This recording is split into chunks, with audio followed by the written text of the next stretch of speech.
नमस्कार दोस्तों, आप क्राइम तक देख रहे हैं। बात करते हैं एक किन्नर के मर्डर की। दिल्ली में सेंसेशनल मर्डर हुआ था। लव, सेक्स, धोखा और मर्डर, इसमें चारों जो एलिमेंट है इस पूरी स्टोरी में है, इस इंसिडेंट में है। पुलिस ने हालांकि इस मामले में आरोपी को गिरफ्तार किया है। आरोपी का नाम हिमांशु है। जांच की जा रही है। जो अभी तक की जांच में बात सामने आई कि दरअसल जो किन्नर था वो उसको ब्लैकमेल करता था और ये कहता था कि वो पैसे दे वरना वो पूरा जो रिश्ते हैं उसके बारे में तमाम लोगों को बता देगा। इस बात से काफ़ी खफा हो गया हिमांशु और उसने अपने एक दोस्त के साथ मिलकर साजिश रची। उसने किन्नर की हत्या कर दी। तंसीम हैदर साहब हमारे साथ मौजूद हैं। इन्होंने स्टोरी की थी। ये काफ़ी सेंसेशनल मर्डर दिल्ली का था जो आपने लिखा था क्राइम तक, हमारी जो वेबसाइट है उस पर। अब इसमें आगे तफ्तीश किस तरह की चल रही है और पूरे फैक्ट्स क्या निकल कर सामने आए? चिराग, इसको सिलसिलेवार समझने की ज़रूरत है। इस पूरे मामले में जो देखने को मिला, इस हत्याकांड में जो खुलासा हुआ, उसमें लव सामने आया, बिट्रेल सामने आया, ब्लैकमेलिंग सामने आई, पैसा सामने आया, पैसों की चाहत सामने आई। तो उसको सिलसिलेवार शुरू से मैं चाहूँगा कि दर्शकों को बता दूं खबर के बारे में। साउथ ईस्ट दिल्ली में 10 तारीख को एक फ्लैट में एक किन्नर की लाश मिलती है। उसके शरीर पे चाकुओं के बहुत सारे निशान थे। मौके पर पुलिस को खबर दी गई। फ्लैट में नीचे ही उसके परिजन भी पास में ही रहते थे। परिजन उसको लेके हॉस्पिटल पहुंचे थे। हॉस्पिटल से कॉल हुई थी एम्स ट्रॉमा से। तो पुलिस पहुंची तो पुलिस ने देखा कि तब तक वो किन्नर की डेथ हो चुकी थी। उसकी पहचान हुई। अभिषेक वैसे तो नाम था, लेकिन चूँकि वो किन्नर बन चुका था लिहाजा उसका नाम मीनल रख दिया गया था। और वो किन्नर की तरह साड़ी पहन के मेकअप करके वैसे ही अपने जीवन करता था। इसी दौरान उसकी मुलाकात हुई स्वरूप नगर के रहने वाले हिमांशु के साथ। हिमांशु से उसकी नज़दीकियाँ बढ़ती रहीं और दोनों में एक रिश्ते जो प्यार में तब्दील हो गए। प्यार से वो रिश्ते और संबंध उसके गहरे हो गए और अक्सर उसके फ्लैट पे हिमांशु का आना जाना था। दोनों मिलते थे, बैठते थे, एक दूसरे से बहुत नज़दीक हो चुके थे। इसी दौरान जब पुलिस ने जांच शुरू की इस कत्ल की, तो पुलिस ने इलेक्ट्रॉनिक सर्विलेंस और सीसीटीवी में देखा कि 2 लोग आते हुए दिखाई दे रहे हैं मीनल के फ्लैट की तरफ। तो उन 2 लोगों को जब ज़ीरोड इन किया गया तो पता चला कि वो एक शख्स जो है वो हिमांशु है, उसके साथ एक युवक और है 22-24 साल का। फिर पुलिस ने सर्विलांस वगैरह से हिमांशु को दिल्ली से गिरफ़्तार कर लिया। जब वो गिरफ़्तार किया गया तो बड़ा चौंकाने वाला खुलासा उसने किया। हिमांशु ने पुलिस को बताया कि वो मीनल नाम के किन्नर से बहुत परेशान हो चुका था। वो उससे प्रेम करता था और धीरे धीरे दोनों में संबंध हो गए, जिस्मानी ताल्लुकात दोनों में बन गए। उसके बाद वो अक्सर उनके पास आता भी चाहता भी था, लेकिन इस बीच मीनल ने उससे पैसों की डिमांड करना शुरू की थी। ये क्लेम है पुलिस का और एक्यूज का कि ऐसा इस मोटिव ऑफ मर्डर कि जब हमारे सब ऐसे हो गए तो वो हमसे पैसे मांगती थी अक्सर। और इसकी जो एक्यूज़ड है, इसकी ऑटो पार्ट्स की दुकान है दिल्ली में ही, उसके फादर चलाते हैं। तो वो समय समय पर पैसे दिया करता था, लेकिन धीरे धीरे डिमांड जो है वो मीनल की बढ़ती जा रही थी।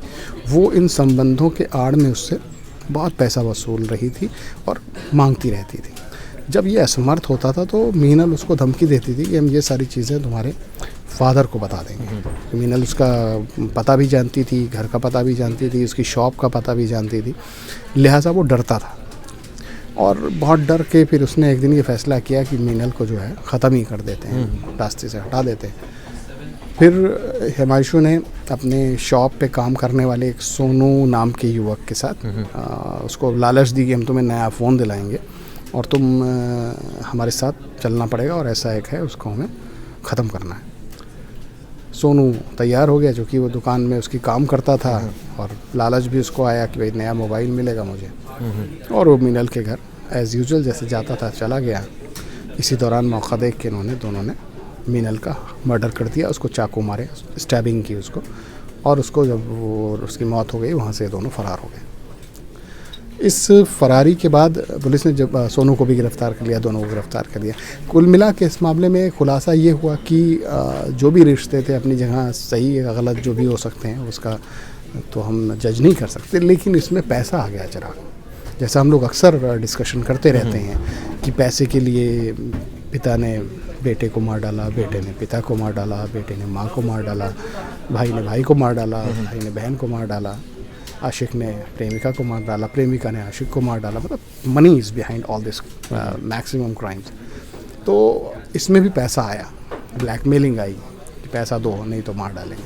तो ये जो पैसा है, ये जो इस तरीके की चीज़ें चल रही हैं आजकल के हमारे समाज में, ये बहुत ही ख़तरनाक और चौंकाने वाली हैं।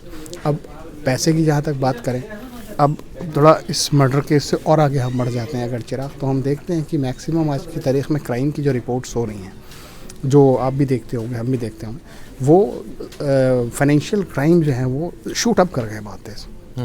हर इंसान अब अपने मोबाइल को देखने से डरने लगा है कि कोई लिंक आ गया, कहीं से छू लूँ, या किसी का मिस्ड कॉल आ गया, मिस्ड कॉल से कहीं पैसे किसी ने निकाल लिए। इस तरह की कई ऐसी घटनाएं सामने आ रही हैं कि लिंक भेजते हैं या लोन के नाम पे किसी को साथ फ्रॉड कर ले रहे हैं, LIC पॉलिसी रिन्यूअल के नाम पे फ्रॉड कर रहे हैं, विदेश में बैठ के कॉल करते हैं कि आपका पार्सल आया है, उसमें इतने रुपए का गिफ्ट है, आप इतने जमा करो तो आपका गिफ्ट आपके पास पहुंच जाएगा, पता चला कोई गिफ्ट ही नहीं आया है, पैसे चले गए।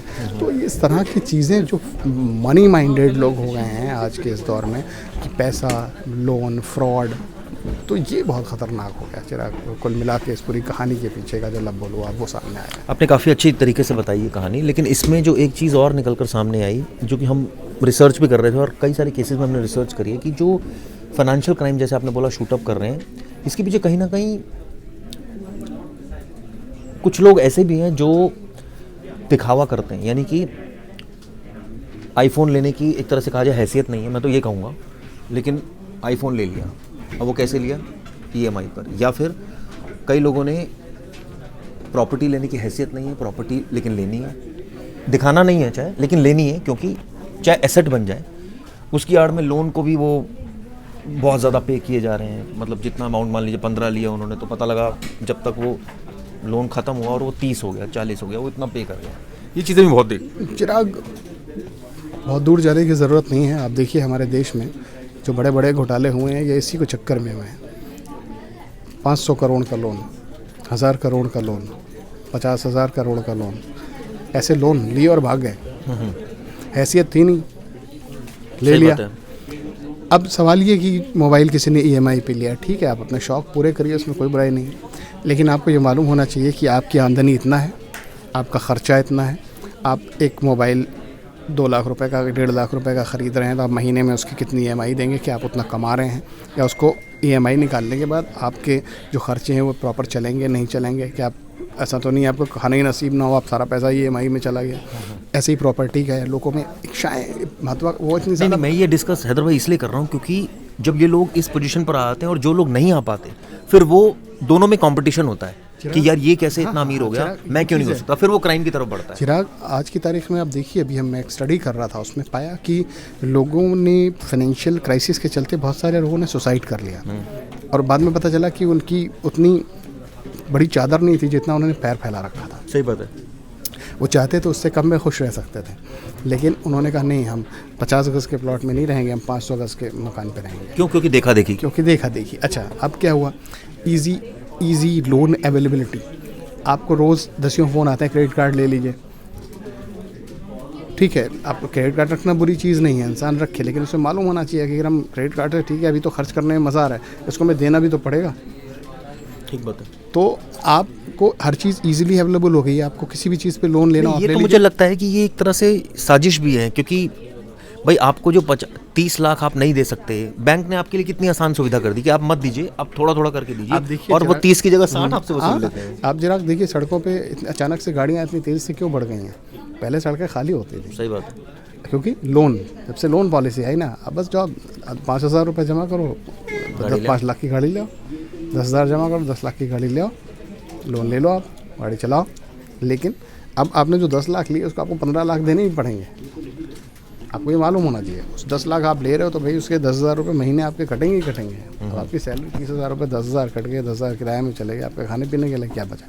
तो इस तरीके से ये फैक्ट है कि आप अगर लोगे तो उसका ज़्यादा देना पड़ेगा। बैंक आपको दे रहा है तो इसलिए तो नहीं दे रहा कि 0 इंटरेस्ट पे दे रहा है कि जितना देंगे उतना ही लेंगे, ऐसा नहीं है ना। वो देगा उतना ही, उससे ज़्यादा उसको लेना है भाई, वो तो उनका पेशा है, वो तो उनका काम है कि हम अगर 10 देंगे तो 20 लेंगे। तो वो उसका परसेंटेज फिक्स है। लेकिन ये फैक्ट है कि भाई 20 लेते हो तो उसके 30 अदा करते हो, 40 अदा करते हो, ये तो फैक्ट है, ये सच्चाई है। और लोग और आसानी से मिलता है आज की तारीख में, तो लोग हर चीज़ के लिए लोन ले रहे हैं। मैंने ऐसे ऐसे घर देखे हैं जहाँ पे क्या कहते हैं, फ्रिज, टीवी, उनके पंखे, उनके घर के मोबाइल फ़ोन, उनके घर के टैबलेट्स, उनके घर के सब EMI पे, सब EMI पे, उनका घर EMI पे। I am literally saying this is, I am not joking, this is true Chirag, I saw. And उस फैमिली को परेशान होते भी मैंने देखा कि सब घर पे अचानक से ऐसी क्राइसिस आई कि उनका बिज़नेस जब कुछ सब कुछ ठीक चल रहा था तो EMI जा रही थी, अचानक से बिज़नेस में क्रंच आया। जब क्रंच आया तो दे फेसेस मल्टीपल प्रॉब्लम, उनका प्रॉब्लम बढ़ता गया है। लोग लोन वाले घर पे आ गए, उनके बाहर खड़े हो गए, पैसे दो। अब हालत ये हुई भी जो मकान जिस पे लोन लिया था वो बेचो, उसके ले के सारे पैसे, अब वो खुद उल्टे बेचारे घाटे पे चले गए। ठीक है, मकान हमारी ज़रूरत है, हम अपनी ज़रूरत के लिए हर इंसान की, लेकिन ये बात भी हमें याद रखनी चाहिए कि जो हम लोन ले रहे हैं उसमें हमें मल्टीपल टाइम्स ऐड करके देना पड़ेगा, ये हम भूल जाते हैं। चिराग बिल्कुल, ये जो भी समझदार आदमी कैलकुलेट करेगा वो कैलकुलेशन ज़रूर करेगा कि भाई हम जो ले रहे हैं, या तो ज़रूरत हो अलग बात है, भाई आपके पास नहीं है तो आप लीजिए, लोन लीजिए, कोई बात हाँ, नहीं। अगर ज़रूरत आपके पास ऑलरेडी है तो लोन लेकर लेने में कोई अक्लमंदी नहीं है। बिल्कुल नहीं। अगर आपको आपकी वाकई में जेन्युइन ज़रूरत है, आपको अपना एक मकान बनाना है और आपके पास कोई रहने का ठिकाना नहीं है, तो हर आदमी की वो अपनी जिम्मेदारी भी होती है, अपनी महत्वाकांक्षा भी होती है, उसका अपना एक मकान हो, मकान ले। बस उसमें दो चीज़ों का बड़ा ध्यान रखने की ज़रूरत है। कोई भी चीज़ ले, कि मान लीजिए मकान ले, तो मकान में इस बात का ख्याल रखे कि हमारे 2 कमरे पे काम हो जाएगा, हमें 30-40 लाख रुपए में मिल रहा है। हम ये कह रहे नहीं, हमें चाहिए एकदम ये दिल्ली के हार्ट में और मल्टी स्टोरी बिल्डिंग में 3 BHK 4 BHK। जाहिर सी बात है उसकी कीमत ज़्यादा होगी, कीमत ज़्यादा होगी तो लोन ज़्यादा होगा, लोन ज़्यादा होगा तो इंटरेस्ट ज़्यादा होगा, इंटरेस्ट ज़्यादा होगा तो उसका टेन्योर ज़्यादा होगा और आपके लिए सदा के लिए वो परेशानी बना रहेगा। तो ये फैक्ट है चिराग, उसमें कोई नथिंग न्यू इन दैट कि और यही कहते हैं कि आप कोई भी लोन लो अपनी समझदारी से, अपने ध्यान से, कि हमें इतना हमारा है, हम इसको, अब जैसे मकान का होता है, मैं मकान का एग्जांपल देता हूँ। मान लीजिए कि मेरे पास मकान नहीं है, मैं किराए पे रह रहा हूँ, अब मैं 20,000 रुपये किराया दे रहा हूँ मान लीजिए। अब मुझे कोई मकान ख़रीदना है, तो मान लीजिए मैंने 40 लाख रुपए का एक मकान ख़रीद लिया। अब उस 40 लाख रुपए में 10-5 लाख रुपए इंसान ने जो सेविंग करता है वो दे दी। अब 30 लाख रुपए में 30 पे आपको लोन लेना है, तो 30 पे लोन कैलकुलेट करेंगे तो EMI करीब 28-29 हज़ार रुपये महीना आएगा, और 20 वो। तो अब ऐसे में इंसान को चाहिए ऐसा मकान ले कि जिसमें रहने लगे, तो उसका जो वो 20 है वो बचेगा और उसको इस बात का एहसास हो हम अपने मकान में रह रहे हैं, अपने मकान में हमें पैसे दे रहे हैं। तो वो सिंपल सा फंडा होना चाहिए। लेकिन ये कि हम एसेट बनाने के लिए लोन लेके अपने ऊपर लो रहे हैं तो एक बर्डन है, एक परेशानी है, और वो परेशानी बड़े बड़े बिजनेसमैन के साथ भी देखी गई है हिंदुस्तान में। कई तो ऐसे देश छोड़ के भाग गए, तो वो ख़तरनाक है चिराग। इसमें कई चीज़ें ये भी देखी जाती है। चलिए, तो हम लोन पर इसलिए आ गए क्योंकि इसके बैकड्रॉप में फाइनेंशियल क्राइसिस है, और हमने देखा फाइनेंशियल क्राइसिस के बहुत सारे केसेस सामने आ रहे हैं, और बिकॉज ऑफ हाई एक्सपेक्टेशन। अब कोई लोन लेकर अगर मर्सिडीज़ चला रहा है, मेरे कई ऐसे दोस्त हैं जिन्होंने, आप सोचिए, ऑडी लिए और वो लोन पर लिए और वो चला रहे हैं सिर्फ दिखावे के लिए, ताकि एक समाज में जाए तो ये एक रुतबा बना रहा है, देखिए ये मर्सिडीज़ चला रहा है, ये ऑडी चला रहा है। ये नहीं पता इसके बैकड्रॉप में क्या है, कि भाई इसके बैकड्रॉप में तो बड़ा सारा लोन था, भाई इसने ऐसे लिए मर्सिडीज़, लेकिन वो चला रहा है। अब उसकी आड़ में जो नहीं चला रहा, तो उसको obviously he will feel frustrated, और उसकी आड़ में वो क्राइम कर रहा है कि भैया मुझे भी चाहिए, तो वो सारी चीज़ें कर रहा है, काम को नहीं बढ़ा रहा है वो सारी चीज़ें, लेकिन ये सब चीज़ें वो फ्रस्ट्रेशन अपनी बढ़ा ज़रूर है। चिराग, बड़े शहरों में ख़ासकर हमने ऐसा देखा है कि लोगों में थोड़ा सा शो ऑफ, थोड़ा सा अपना दिखावा करने की चीज़ें होती हैं। मैंने कई लोगों से पूछा भी कि भाई तुम्हारे पास तो छोटी गाड़ी भी है, तो ये इतनी बड़ी गाड़ी, महंगी गाड़ी क्यों ले रखी है? तो बताया कि जब मैं ऐसी जगह जाता हूँ जहाँ बड़े लोग होते हैं, तो मैं ये वाली गाड़ी ले जाता हूँ, जिससे लोगों को लगे कि मैं बहुत मजबूत आदमी हूँ और मुझे काम धंधे में फ़ायदा हो। लोगों को ये ना लगे कि नहीं अपना आ गया छोटा पकड़ टाइप का कोई आदमी आ गया। तो ये एक शो ऑफ का जो ज़माना है, मैंने बताया ना कि पूरे के पूरे घर में हर चीज़ लोन पे। क्या है, ज़रूरी तो नहीं है टैबलेट या मोबाइल फ़ोन ऐसे इसेंशियल नहीं कि लोन लेना है। आप छोटा मोबाइल ले लो, सस्ता मोबाइल ले लो, जब वो पैसे तो कैश में ले लो। काम वही करा, जब वो पैसे तो कैश में ले लो। तो बहुत सारी चीज़ें होती हैं जिसमें इंसान अपने आप को अपना बचाव कर सकता है और थोड़ी सी कोशिश करे तो। लेकिन कैलकुलेशंस बहुत ज़रूरी हैं आपकी लाइफ में। कैलकुलेशन नहीं होंगे तो फिर दिक्कत होगी।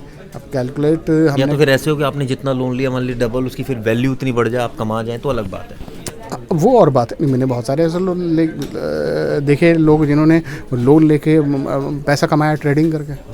उन्हें लोन लिया, उसने लोन लिया, पैसा उठाया, उसके बाद लगा दिया, उसने जस्ट डबल कमा लिया, लोन अदा कर दिया। तो उसके लिए आपके अंदर अक्लमंदी, दिमाग और वैसा कंसंट्रेशन होना चाहिए कि आप उसमें एक्सपर्ट हो उस काम में। वो तो जुआ है ना। भी हमने 10-20 लाख कहीं से उठाया और 10-20 लाख के हमने 40 लाख कमा लिए, उसके 10-12 जो भी थे वापस कर दिए।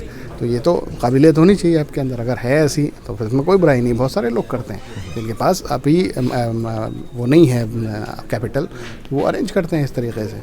कैपिटल नहीं है, ठीक है, मैं क्रेडिट कार्ड है मेरे पास, तो इसका मतलब लोन लेने में दिक्कत नहीं है, उसको उसके कैलकुलेशंस आपको मालूम होने चाहिए कि कितने हम अदा कर देंगे, कितने साल में कितना हमसे इंटरेस्ट जा रहा है। लोग आमतौर पर ऐसा जोड़ते नहीं हैं, कितने साल में हम कितना दे रहे हैं, कितना एक्स्ट्रा दे रहे हैं। और कई बार तो मैंने देखा है कि अगर जैसे कई ऐसे होता है कि भाई बैंक का एक रेट होता है, सरकारी रेट जैसे होता है, कई रेट ऑफ इंटरेस्ट जो होता है, कई बार ऐसा होता है वो फ्लक्चुएट करता है।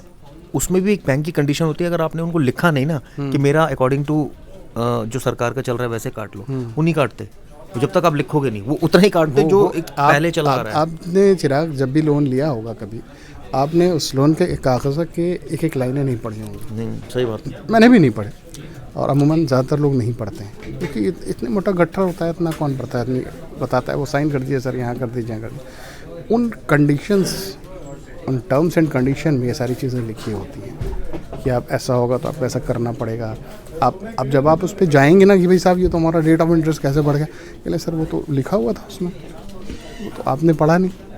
बहुत सारे मैंने देखे लोग पढ़ते हैं, उन्हें रटा हुआ होता है, they know each terms and condition, ये टर्म्स कंडीशन है, इस पर वो बहस करते हैं बैंक से, नहीं ये टर्म्स कंडीशन पर हम लेंगे नहीं। लेकिन हमें नहीं पता, ठीक है आ गया साहब, ठीक है 30 लाख रुपये हो गया, ठीक है हमें 15 साल में देना है साहब। अब पता चला हम देते जा रहे हैं, साल भर बाद चेक करें तो वो तो उतना ही था जितना है। सही बात है। और इसमें भी सरकारी बैंक और प्राइवेट बैंकों का अलग अलग हिसाब किताब है। सरकार तो आपको कम से कम में देगी, अभी ये तो अपना फायदा देखेंगे। आजकल तो थोड़ा सा चिराग करीब बराबर ही हो गया है। जो मैंने अभी देखा हाल के दिनों में सरकारी और प्राइवेट बैंक्स में, चूँकि प्रतिस्पर्धा ज़्यादा है तो प्राइवेट बैंक्स भी सरकारी के ही आसपास रेट ऑफ इंटरेस्ट कर रहे हैं। लेकिन ये कि उसको अगर समझदारी से आदमी करे तो बहुत सारे लोग लोन लेते हैं, लोन चुकाते हैं। हमारे साथ ही बहुत सारे लोग हैं जिन्होंने लोन लिया, उसके बाद लोन को अदा भी कर दिया, ख़त्म कर दिया लोन उन्होंने 10-12-15 साल में। तो लोन लेने में कोई बुराई नहीं है, लेकिन आपको ये मालूम होना चाहिए कि आप जितना ले रहे हो उससे ज़्यादा आपको देना पड़ेगा, क्योंकि ऐसे कोई पैसा नहीं देता आपको कोई 10 रुपये ऐसे नहीं देगा। तो इस उम्मीद नहीं होगी कि 10 के 15 में मिलने वाले। चलिए, हमने कहानी जो शुरू करी थी वो किन्नर से कहानी शुरू करी थी और हम ये बताना चाह रहे थे किस तरह से लव, सेक्स, धोखा और पैसा लोन आ गया। अब जाहिर है कि वो क्योंकि पैसे से जुड़ा मामला था। पैसे से जुड़ा था और लोगों को समझने के लिए भी बहुत ज़रूरी था। देखिए, हमारा फ़र्ज़ है अपने दर्शकों को चीज़ें बताते रहें और कम से कम बात करें तो कुछ ऐसी चीज़ बात करें, कॉन्क्रीट बात करें जो कुछ उनको कुछ सोचने को और समझने को अच्छी चीज़ मिले। बिल्कुल मर्डर और रेप की बिल्कुल सही बात बोली हैदर भाई ने। खैर, ये वीडियो आपको कैसी लगी दोस्तों ज़रूर बताइएगा। तब तक के लिए शुक्रिया।